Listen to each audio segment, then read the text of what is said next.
নারীদের হিজাব আর বোরকা নিয়ে কটূক্তি করলেন বাংলাদেশের একজন সংসদ সদস্য, নাম তার মনিরুল ইসলাম। মুখের মধ্যে দাড়ি, মাথায় টুপি, পরনে পাঞ্জাবি এবং লোকটির চেহারা মুরব্বির বেশে। আমরা প্রথমে ভেবেছিলাম এই লোকটার ভিতরে দ্বীন আছে, ইসলাম আছে, নবীর প্রেম আছে, মহব্বত আছে। বাংলাদেশের অনেক সংসদ সদস্যদের মুখে দাড়ি নাই, মাথায় টুপি নাই, পরনে পাঞ্জাবি নাই, কিন্তু এই লোকটার মধ্যে ছিল।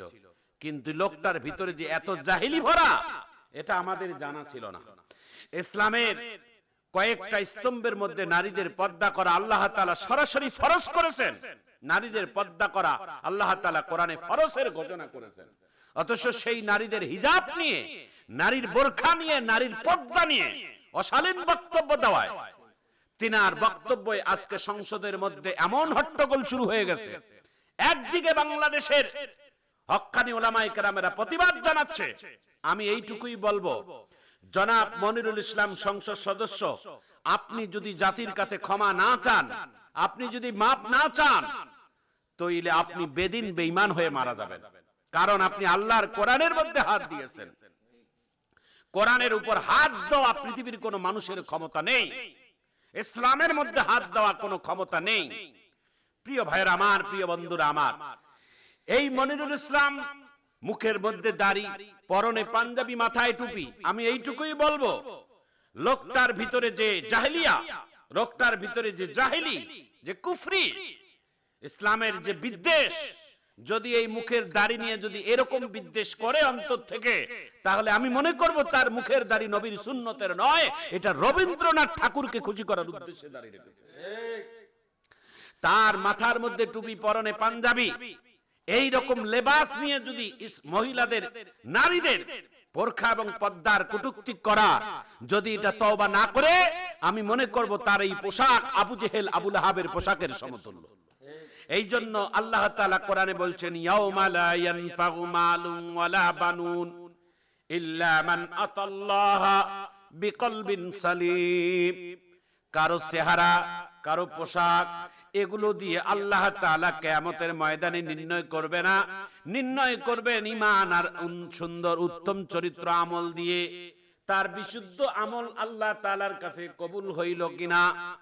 এই জন্য হাদিসে আছে, তিন শ্রেণীর মানুষকে আল্লাহ তাআলা জাহান্নামে উদ্বোধন করাবেন। তার মধ্যে এক নাম্বার হচ্ছেন আলেম। ইলম অর্জন করিয়া আলেম হয়েছে, তারা জাহান্নামে যাবে। কেন? বলে ইলম অর্জন করেছে মানুষকে দেখানোর জন্য, বড় বড় আলেম হবে, বড় বক্তা হবে, বড় বড় হুজুর বলে ডাক দিবে, এই জন্য তাকে জাহান্নামে যেতে হবে। বলে দান করেও মানুষ জাহান্নামে যাবে। কেন?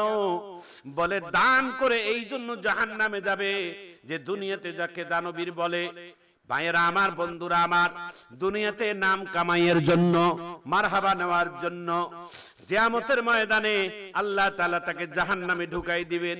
যারা আল্লাহ রাস্তায় জিহাদ করে শহীদ হয়, যারা মানুষকে দেখানোর জন্য এরকম যুদ্ধ করে বীর হওয়ার জন্য, তারা জাহান্নামে যাবে। এই জন্য ভাইয়েরা আমার, বন্ধুরা আমার, চেহারা দিয়ে কোনো মানুষের আল্লাহ তাআলার কাছে পরিচয় নেই। কারণ হযরতে বেলাল রাদিয়াল্লাহু তাআলা আন, তিনি একজন কালো মানুষ ছিলেন। তার পোশাক পাতি ছিল এত ভালো ছিল না, তার বংশ বুনিয়াদ এত ভালো দামি ছিল না, তার লেখাপড়াও এত বেশি ছিল না, কিন্তু সেই বেলালের মর্যাদা, সেই বেলালের দাম আল্লাহর কাছে এত বেশি, এত বেশি হয়ে গেছে, এত গভীরে পৌঁছে গেছে যে বেলাল যদি মসজিদে নববীর ভিতরে আজান না দেয়, তাহলে আল্লাহর আরশে আজান পৌঁছে না। বেলালের মহব্বত, বেলালের আমল এমন জায়গায় চলে গেছে, বেলাল আজান দেয় মসজিদে নববীর মধ্যে, আর আজানের আওয়াজ চলে যায় সাত আসমানের উপরে আল্লাহর আরশ মহল্লায়। আজও সেই কোরআন আছে, হাদিস আছে, সেই ঈমানের মানুষ নেই, সেই ঈমানের মানুষ নেই। আজানের ওই সুর আছে আগের মতোই, আজানের ওই সুর আছে আগের মতোই, বেলালের মতো আর রূহ নেই, বেলালের মতো আর রূহ নেই, আজ সেই কোরআন আছে হাদিস আছে, সেই ঈমান আর মানুষ নেই, সেই ঈমান আর মানুষ নেই। ভাইরা আমার, বন্ধুরা আমার, ঈমান বড় কঠিন সম্পদের নাম, এটা বড় দামি একটা সম্পদ। ঈমানের হাতিয়ার দিয়ে, ঈমানের শক্তি দিয়ে আল্লাহর জান্নাত খরিদ করা যায়। আল্লাহর জান্নাত টাকা দিয়ে কেনা যায় না, আল্লাহর জান্নাত পয়সা দিয়ে হয় না, ক্ষমতা দিয়ে হয় না, এটা দুনিয়ার কোন সম্পদ দিয়ে হয় না। জান্নাত কিনতে গেলে নেক আমলের প্রয়োজন। যার যত আমল বেশি হবে আল্লাহ তাআলার কাছে জান্নাতে তার তত বেশি মর্যাদা হবে। প্রিয় ভাইরা আমার, প্রিয় বন্ধুরা আমার, এই জন্য আমলকে বাড়াও, নেকিকে বাড়াও, গুনাহকে কমাও। আমাদের আকাবিরগণ একটা জাতীয় স্লোগান আমাদের শিক্ষা দিয়েছে, গুনাহ যত ছোট হোক করব না, নেকি যত ছোট হোক ছাড়ব না। কারণ একটি গুনার আযাব, একটি গুনার শাস্তি সহ্য করার মতো ক্ষমতা আমাদের কারণেই। এই জন্য প্রিয় ভাইরা আমার, গুনাহ থেকে মুক্ত জীবন দান করার আল্লাহ তাআলা যেন তৌফিক দান করেন, আমিন।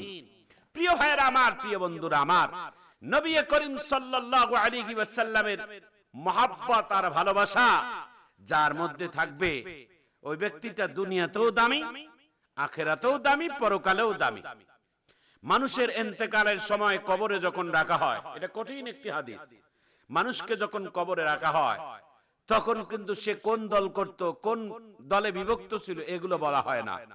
শেষ মৃত্যু ব্যক্তিটার সিনার মধ্যে হাত দিয়ে যেই লোকটা কবরে নামে, অর্থাৎ কবর থেকে যখন উঠে তার সিনা বরাবরে হাত দিয়ে অথবা সিনা বরাবরে আঙ্গুল দেখিয়ে একটা দোয়া বলে, দোয়াটা হলো এই, বিসমিল্লাহি ওয়া আলা মিল্লাতি রাসূলুল্লাহ। হে আল্লাহ, আপনার এই গোলামকে এই কবরের মধ্যে আপনার এবং আপনার রাসূলের হাওলায় রেখে গেলাম।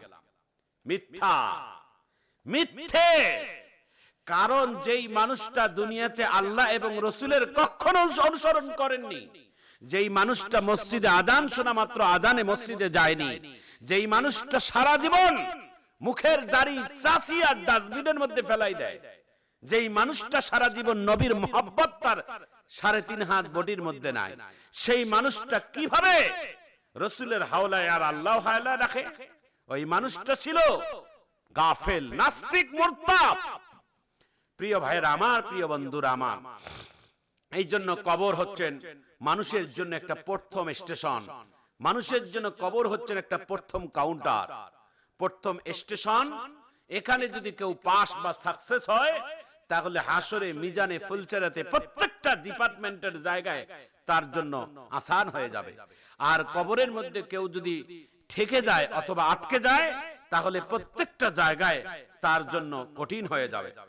নবীর মেয়ে হযরতে ফাতেমা রাদিয়াল্লাহু তাআলা, নবীর কলিজার টুকরো মেয়ে ফাতেমা, ফাতেমার ইন্তেকালের আগেই আল্লাহর নবী কয়েকবার ফাতেমাকে বলেছেন, ফাতেমাতু সাইয়্যিদাতুন নিসাগি আহলিল জান্নাহ, এই ফাতেমা তুমি জান্নাতি, তুমি জান্নাতি শুধু না রে মা, কিয়ামতের ময়দানে অসংখ্য নারীদের, কিয়ামতের ময়দানে যত নারীরা থাকবে সমস্ত নারীদের নেতৃত্ব তুমি দিবা, তুমি হবে জান্নাতের মহিলাদের রমণী এবং সরদারনী।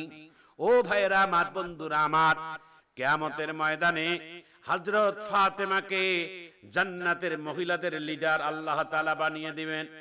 সেই ফাতেমা রাদিয়াল্লাহু তাআলা যত নারীদের পর্দা আছে সমস্ত নারীদের পর্দাকে এক পাল্লায় রাখলে ফাতেমার পর্দাটাই আল্লাহ তাআলা সব থেকে বেশি ভারী করে দিবে। প্রিয় ভাইরা আমার, প্রিয় বন্ধুরা আমার, নবী মুহাম্মদুর রাসূলুল্লাহ সাল্লাল্লাহু আলাইহি ওয়াসাল্লামের একটা হাদিসের ঘটনা আমার খেয়াল পড়ে গেল, কয়েক মিনিটের মধ্যে বলে দেই, হৃদয় বিদারক ঘটনা। বাইতুল মালের কিছু মাল আল্লাহর নবী বিতরণ করছেন।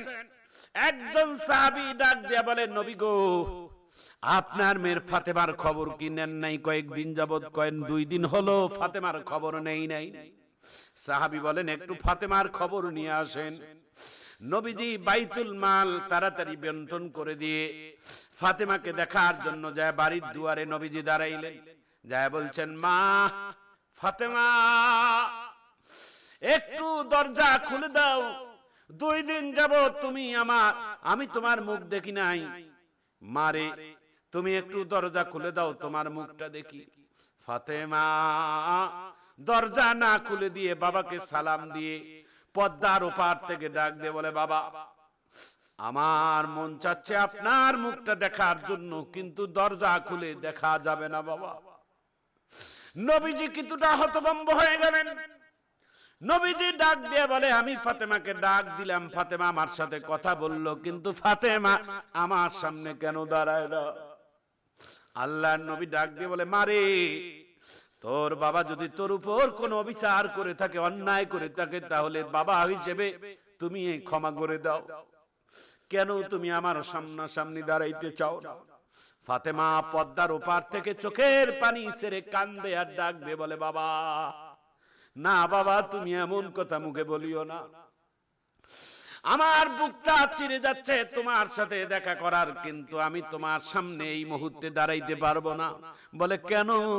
বলে আমার মনের কথাটা, আমার পারিবারিক কথা আমার বাবা তোমাকে বললে তুমি কষ্ট পাবে। নবীজি ডাক দিয়ে বলে, না মা একটু বলো, আমি তোমাকে শুনলে আমি খুশি হয়ে যাব। ফাতেমা ডাক দিয়ে বলে, বাবা এই মুহূর্তে আমার পরনে এমন কাপড় নাই যে কাপড় পরে আমি তোমার সামনে দাঁড়াইতে পারবো। কাপড়টা ভিজিয়ে দিয়ে শুকাইতে দিয়েছি, এটা শুকাইলে তারপরে সেই কাপড় পরিধান করে আমি তোমার সামনে দাঁড়াইতে পারবো। প্রিয় ভাইরা আমার, প্রিয় বন্ধুরা আমার, নবীজি এক ফোঁটা চোখের পানি ফেলাইয়া আল্লাহর কাছে দোয়া করে আবার তিনি চলতেছেন আর বলতেছেন, আল্লাহ আমার কলিজার টুকরো নয়নের মণি ফাতেমা, যিনি জান্নাতের মহিলাদের লিডার হবেন, তার এমন বিলাসিতার কাপড় নাই, তার পরনে কাপড় এমন নাই যে আমি নবীর সামনে দাঁড়াইয়ে কথা বলবে, এমনও কাপড় নাই। প্রিয় ভাইয়েরা আমার, প্রিয় বন্ধুরা আমার, ইসলামে মানুষের মর্যাদা আল্লাহ তাআলা এমন কিছু দিয়ে দেন। হযরতে ফাতেমা রাদিয়াল্লাহু তাআলা আনহু, তার ঘরের মধ্যে এত অভাব, এত কষ্ট, কিন্তু তারপরও কোন দিনের জন্য তিনি পর্দা থেকে গাফেল হয় নাই। কোন পর্দা তিনি কোনদিন পর্দা পর পুরুষের সামনে যায় নাই। হযরতে ফাতেমা রাদিয়াল্লাহু তাআলা আনহা হযরত আলীর আগে মারা যায়। হযরত ফাতেমা মারা যাওয়ার সঙ্গে আলীকে ওসিয়ত করছে যে আমার যদি রাত্রে বেলা মারা যাই, দিনের বেলা দাফন দিও না, কারণ আমি লাশ যখন সামনে রাখবা, নবীর মেয়ে ফাতেমার লাশটা যখন কাপড় দিয়ে পেঁচাইয়া সামনে রাখবা, তো এতটুকু যেন মানুষ অনুভব না করতে পারে যে ফাতেমা লম্বা ছিলেন অথবা খাটো ছিলেন, এইটুকু যেন অনুভূতি যেন না করতে পারে। রাত্রের অন্ধকারে তুমি আলী, আমার সন্তান হাসাইন হুসাইন সবাই মিলে আমাকে কবরে রাখিয়ে দিও, আমার মৃত্যুর পরেও যেন লাশটা যেন কোনো মানুষ যেন দেখতে না পায়। ভাইরা আমার, বন্ধুরা আমার, কে জাতীয় সংসদ সদস্যের নেতা মনিরুল ইসলাম, তার মুখের মধ্যে দাড়ি, মাথার মধ্যে টুপি নিয়া নারীদের পর্দা নিয়ে কটূক্তি করলো, নারীদের পর্দা নিয়ে এমন খারাপ মন্তব্য করলো। মাননীয় স্পিকারের মধ্য দিয়ে বাংলাদেশ সরকার, বাংলাদেশের বর্তমান প্রধানমন্ত্রী জনাব তারেক রহমানের কাছে দেশের ওলামায়ে কেরামের আমাদের আবদার, যে মনিরুল ইসলামের এই নারীদের পর্দা নিয়ে যিনি কটূক্তি করলো, তার বিচার যদি না হয়, তাইলে কিয়ামতের ময়দানে আমরা কিন্তু এই দুনিয়াতে বিচার না পাইলেও হাসরের ময়দানে কিন্তু আল্লাহর কাছে মামলা দিয়ে দেব।